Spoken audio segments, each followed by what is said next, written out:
पूर्व RBI governor और मशहूर अर्थशास्त्री रघुराम राजन को इन दिनों एक बंगला बहुत याद आ रहा है। यह वह बंगला है जिसमें राजन गवर्नर रहते हुए रहा करते थे। हाल ही में एक पॉडकास्ट में उन्होंने बंगले की खूबियों के बारे में विस्तार से बात की है।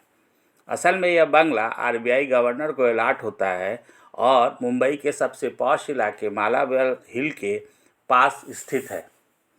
राजन बताते हैं उनके बंगले के करीबी धीरू भाई अंबानी भी रहा करते थे और उस दौर में अगर इस बंगले की कीमत को देखा जाए तो वह करीब 450 करोड़ रुपए ठहरती है। जाहिर सी बात है, 450 करोड़ रुपए का बंगला जिसमें रहने के लिए बड़े बड़े अरबपति भी सोचेंगे, वहाँ आरबीआई गवर्नर रहता हो तो उसके ठाट तो कुछ और ही होंगे। यह प्रॉपर्टी 1919 में बनी थी और यह करीब 2 मंजिले की एक प्रॉपर्टी है जिसमें एक बहुत ही सुंदर सा गार्डन है। एरिया इसके आसपास बहुत ही शानदार है, इसीलिए रघुराम राजन को वह बंगला आज भी याद आ रहा है।